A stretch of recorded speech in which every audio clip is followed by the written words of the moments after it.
Facebook লাইভে কথা দিয়েছিলাম আসতে দেরি হলো, তার জন্য দুঃখিত, ক্ষমতায় ছিল যারা লাইভে আছে। মূল বিষয়টা হচ্ছে যে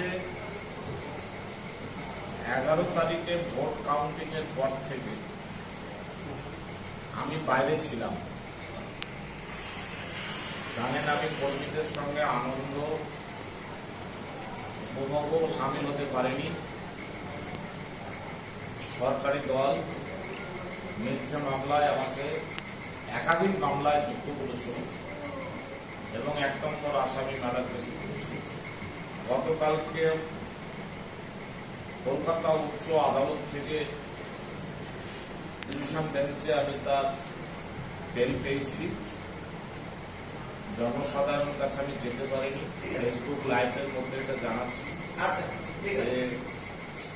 আমি বেলটা পেয়েছি, আমি এটা সর্বসাধারণকে জানাচ্ছি এবং সবারই সঙ্গে আমি এবার মিলিত হব। আমি ল অ্যান্ড অর্ডার মেনে চলি, সেই কারণে প্রশাসনের সঙ্গেই থাকলেও কিন্তু আমি সেটা ভাঙতে চাই না। ল অর্ডারকে সম্মান দিই, আমি কিন্তু বাইরে ছিলাম এবং আপনাদের কাছে বান্ধব শুনছি বা বিভিন্ন খবর শুনছি যে আগামীকাল পলিটেকনিকে এই ব্লকে একজন দাদা আসছে। আমাদের মাননীয় বিধায়ক রানীনগর 63 বিধানসভা, ওনার গেট পাস ভিসা বন্ধ ছিল রানীনগর। ওনারই দলের সভাপতি, ওনার গেট পাস ছিল না। বাংলাদেশ বর্ডার পার হতে গেলে তো ভিসা চায়, পাসপোর্ট। ওনার পাসপোর্টটা বাজেয়াপ্ত করে রেখেছে। আমাদের কুদ্দুশালী সভাপতি 12 তারিখে নির্বাচিত হওয়ার পর ওনার পাসপোর্টটা বাজেয়াপ্ত থেকে আমরা চালু করে দিয়েছি। জনগণের কাছে আসবে, ভোট দিয়েছে। রানীনগর 2 এর 5টা অঞ্চল পড়ে, সেলাকার মানুষ বিধায়কের পরিষেবা থেকে বঞ্চিত আছে। আমরা চাইবো নতুন পঞ্চায়েত সমিতি তার সহযোগিতা চাইব এবং স্বাগত জানাচ্ছি। আসবেন, মানুষের কাজকর্ম করবেন এবং দীর্ঘ অপেক্ষার পর মানুষ তার কাছ থেকে কোনো পরিষেবা পায় না এবং সেই বিধায়কের এমএলএ কোটার একটা এমপি ল্যাট, এমএলএ ল্যাটের একটা ফান্ড থাকে সরকার, সেই টাকার কোনো কাজ এলাকার মানুষ পায় না। আমাদের সভাপতি তার সঙ্গে মিলে সেই টাকা চাইবো কোথায় টাকায় খরচা করেছে, না হলে যদি উনি না জানায় রাইট টু ইনফরমেশন থেকে তুলবো যে সে টাকা রানীনগর 2 নম্বর ব্লকের 5টা অঞ্চলে এমএলএ ল্যাটের টাকা কোথায় কোথায় ইউটিলাইজ হচ্ছে। তো এটা তো প্রশংসার ব্যাপার যে শুধু কংগ্রেস কর্মীরা নয় বা জোটের সর্বসাধারণের শুধুই নয়, যে একজন বিধায়ক তার কিন্তু এখানে ঢোকার কোনো অধিকার ছিল, সেই অধিকারটা আমরা কিন্তু দিলাম। তৃণমূলের বিধায়ক উনি বলে, কিন্তু তৃণমূলের আমলে ওনার ভিসা বন্ধ ছিল, আমরা ভিসাটা চালু করে দিল।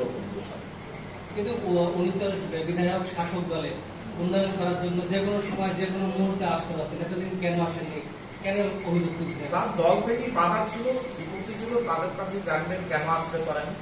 আমরা তো চাইবো যে বিধায়কের, আমাদের সকলেই বিধায়ক, তার কাছ থেকে পরিষেবা এবং মানুষ তার কাছ থেকে সাহায্য সব কিছু, এমএলএ সার্টিফিকেট করার অনেক কিছু দরকার হয়, তার থেকে মানুষকে বঞ্চিত করে দেওয়া। আমরা সেই ডেটটা খুলে দিলাম। এখন কেন ছুটে আসতে হচ্ছে, কেন, কি বলবো? সেটা তো তাকে জিজ্ঞেস করতে হবে। এটা এখন অবাধ স্বাধীনতা পেয়েছে, স্বাধীনতা ছিল না। মানুষের দরজা আসবে তো ভালো, আমরাও তাদের স্বাগত জানাচ্ছি।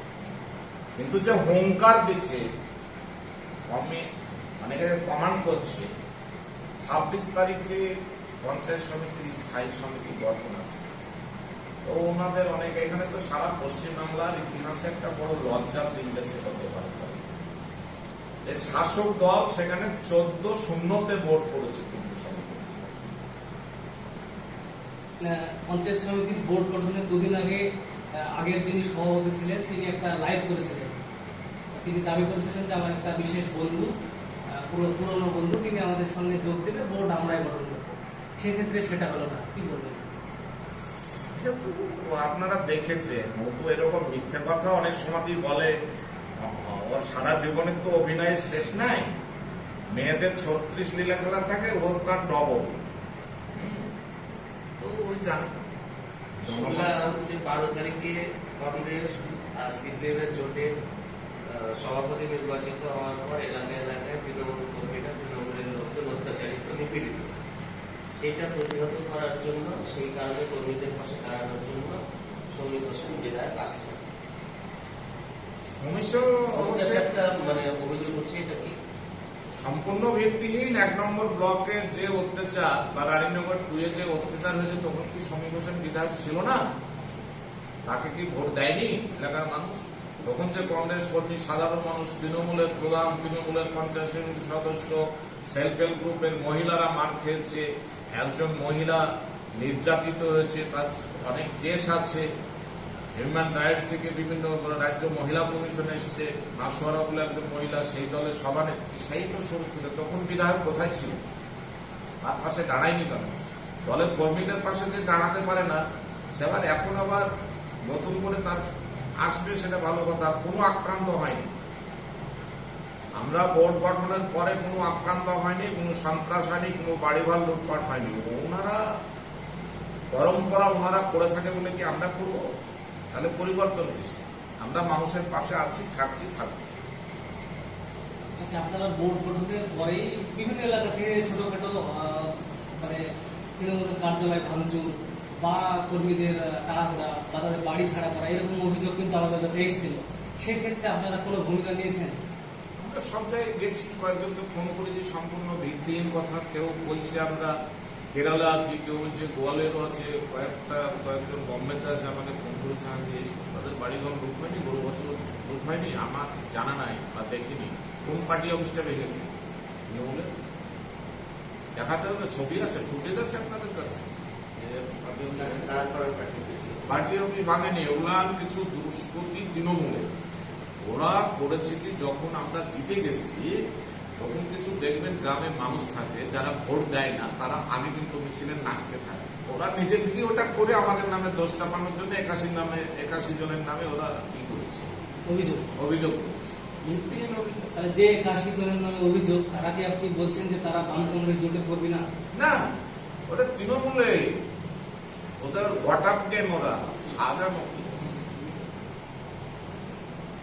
আজকে মূলত লাইভে আসার কারণটা কি? সেটা কারণটা হচ্ছে যে আগামী কালকে প্রথম কথা হচ্ছে আমি বাইরে ছিলাম, আমি নরগোল সেকশনে মার্ডার কেস, কিডন্যাপ কেস, একাধিক কেসে আমাকে অভিযুক্ত করেছে। মানুষ ফোন করে জানতে চাইছে, সেই কারণে সরাসরি সর্বজনের সঙ্গে তো ফোনে বলা বা কিনা, সেই কারণে সর্বসাধারণকে আশ্বাস করা। সেটা তো শুনলাম। আর কিছু কি পঞ্চায়েত সমিতি গঠন নিয়ে স্থায়ী সমিতি গঠন আছে 26 তারিখে কাজ করবো বা কি সভাপতি বলবে। আমি শুধু বলবো একটা কথা, যে আমি নিজেও একজন ক্যান্ডিডেট ছিলাম পঞ্চায়েত সমিতির 25 নম্বর পঞ্চায়েত সমিতি। আমি হেরেও জিতেছি, জিতেও হেরেছি। কিভাবে সেটা হচ্ছে আমি ভোটারদের কাছে যেতে পারি, আমার দল জিতেছিল, এবং সব জায়গায় আমি তো ভোটারদের কাছে যেতে পারিনি বিভিন্ন ব্যস্ততার সঙ্গে। আমি তাদের সঙ্গে এখনো দেখা করতে পারি। যারা ভোট পেয়েছি, মানুষ ভোট দিয়েছি, সেখানে আমাকে যেতে হবে, দেখা করতে হবে, এটা আমার একটা নৈতিক জব, এবং সে মানুষের পাশে দাঁড়াবো। এবং আমি এই 6টা যে বুথ দিয়ে পঞ্চায়েত সমিতি, সে এলাকায় আমি কাজ করবো। শুধু কাজ করতে দলের পঞ্চায়েত সমিতির মাধ্যমে যে এসে যে আমাদের সভাপতি সাহেব হয়েছে, পঞ্চায়েত আছে, পঞ্চায়েত সমিতি, এই বাদে আমার নিজস্ব যে সোসাইটি বা ট্রাস্ট আছে, সেখান থেকে আমি মানুষের পাশে দাঁড়াবো, কাজ করবো। এবং আজকে আমি ঘোষণা করছি যে 6টা বুথ থেকে 6 জন মেধাবী মেধাবী ছাত্র আমার সঙ্গে একটু যোগাযোগ যিনি করে ছেলেকে, তাদের পড়াশোনার দায়িত্ব আমি গ্রহণ করবো আমার সোসাইটি। এটা আমি নিজের ভাবনা চিন্তায় মনে করেছি, এডুকেশনটার উপর জোর দেব। এবং আমি যেতে পারিনি এতদিন, ওই 6টা বুথে আমি যাবো, মানুষের সঙ্গে যেসব কথা বলেছি। ভোটের সময় তো একটা মানুষের সঙ্গে দেখা করতে হয়, সেই ভোটটা আমি দেখা করতে পারিনি, যেতে পারিনি। এবার আমি বাড়ি বাড়ি যাবো, এবং যারা আত্মঘাতী রাজনীতি করেছে, আমি জোটের অনুকূলে ভোট করেছি, এবং জোটটাকে আমি মর্যাদা দিয়ে আমি মধ্য দক্ষিণ বলতে আমাদের দলীয় কোনো প্রার্থী ছিল না, সেখানে জোটের প্রার্থীকে আমাদের জন্যই জয়লাভ করেছে। হ্যাঁ, এবং যারা জোট বিরোধী ছিল তাদেরও এটা প্রমাণ হওয়া উচিত যে এই ব্লকে একটা জেলা পরিষদ সিট জিতেছে, সেটা কিন্তু আমাদের জন্মে জিতেছে। সেখানে আমরা 40টা গ্রাম পঞ্চায়েতের সিট জিতেছি, তৃণমূল কংগ্রেস 18টা জিতেছে, সিপিএম তাই 12টা জিতেছে। স্বাভাবিক কারণ আমরা এককভাবে ওই সিটে জিততে পারতাম, কিন্তু আমরা কিন্তু জোটের বিশ্বাসঘাতকতা করি। তাই জোট যারা ভেঙেছে, জোটের সঙ্গে যারা বিশ্বাসঘাতকতা করেছে তারাও আমার বন্ধু, এবং জোটের পক্ষে ছিল তারাও আমার সহযোগী। সকলের জন্যই আমি কাজের উন্নয়ন কিভাবে করা যায় আমি ম্যাপ তৈরি করবো ছোট, এবং কোথায় কোথায় অনুন্নয়ন আছে, এডুকেশনের কি ব্যবস্থা আছে, স্বাস্থ্যের কি ব্যবস্থা আছে, হ্যাঁ, এবং ছোট ছোট ক্ষুদ্র ঋণ থেকে সেলফ হেল্প গ্রুপ সমস্ত বিষয়ে যে আছে 6টা বুথে আমি একটা মানুষের সঙ্গে দেখা করে সেই কাজে আমি নিজেকে যুক্ত করবো। আমার ট্রাস্ট সোসাইটির মাধ্যমে করবো, এবং পঞ্চায়েত সমিতির সভাপতির কাছে আবেদন করবো, জেলা পরিষদের কাছে আবেদন করবো, গ্রাম পঞ্চায়েত প্রধানের কাছে আবেদন করবো। মানুষের সঙ্গে আমি থাকবো, এবং আমার পুরাতন যে কাজ সোশ্যাল ওয়ার্ক আমি সারাদিন ওখানে করতেছি, সেই কাজে আমি আবার নিবেশ করবো। পার্ট টাইম আমি রাজনীতিতে থাকবো, ফুল টাইমটা আমি এখানে করবো। হ্যাঁ, আর আগামীকালকে বলে রাখি 20 তারিখ আমাদের প্রত্যেকটা ছাত্র, যুব, মহিলা, ট্রেড ইউনিয়ন প্রত্যেকটা শাখা সংগঠনের পক্ষ থেকে আমাদের সভানেত্রী কালকে রানীনগর ডাকবাংলো মাঠে একটা ঐতিহাসিক জমায়েত হবে, এবং আমাদের সভাপতি এবং নির্বাচিত পঞ্চায়েত সমিতির সদস্য ওখানে দলের পক্ষ থেকে সম্বর্ধনা দেওয়া এবং একটা ঐতিহাসিক জমায়েত হবে। একসময় বলছিলেন যে অধীর চৌধুরী তিনি নিজের থেকে এখানে বিজয় মিছিল করবেন, এটার কোনো ভাবনা চিন্তা? অধীর চৌধুরী আসবেন, আমরা দেখা করেছি, কথা হয়েছে, এটাও কথা হচ্ছে, সাক্ষাৎও হয়েছে। খুব তাড়াতাড়ি আসবে, বিজয় সমাবেশটা বিজয় মিছিল এখন হচ্ছে না, অধীর চৌধুরী আসবে, সেটা কদমপাড়া মাঠে আমরা ঘোষণা করে দিচ্ছি, ওটা কদমপাড়া মাঠে। অধীরবাবু এক সময় কালো কাপড় দেখিয়েছিল, তো সেই কারণে কদমপাড়া মাঠেই ঐতিহাসিক বিজয় সমাবেশ হবে, শুধু এই ব্লকের মানুষ। সভাপতি কিছু বলবে? ঠিক আছে।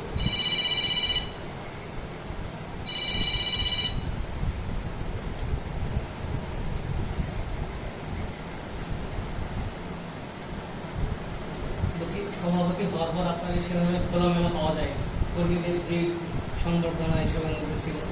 বলছি সভাপতি হওয়ার পর আপনার অনুভূতি কেমন হচ্ছে? খুবই ভালো, যেহেতু আমি মানুষ খুশি, মানুষ থেকে সবাই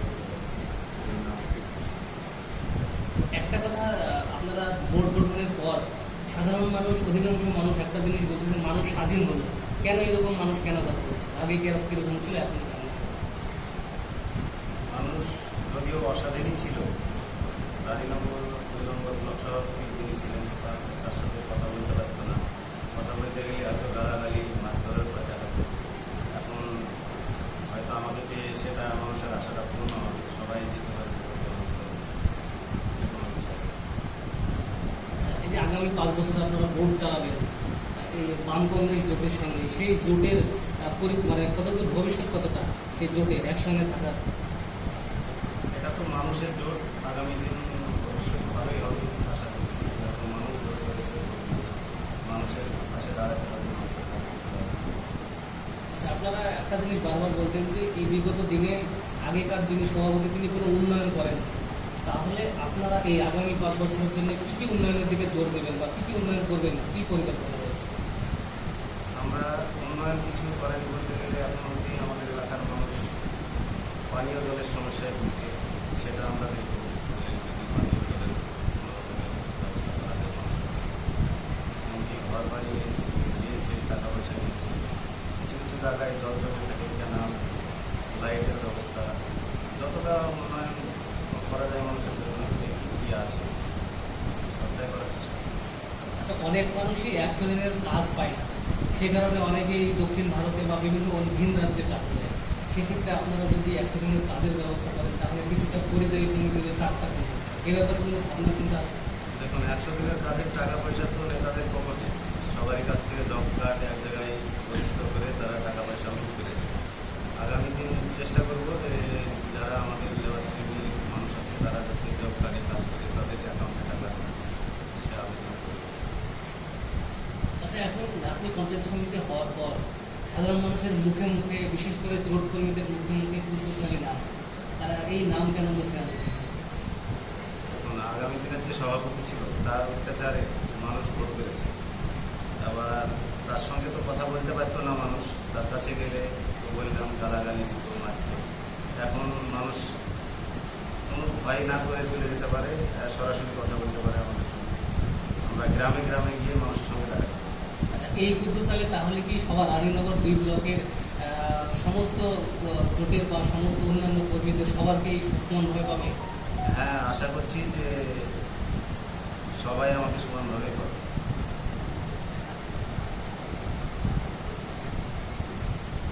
আর কিছু যদি বলেন, আপনি সভাপতি হলেন, বা সাধারণ মানুষের কী করতে হবে?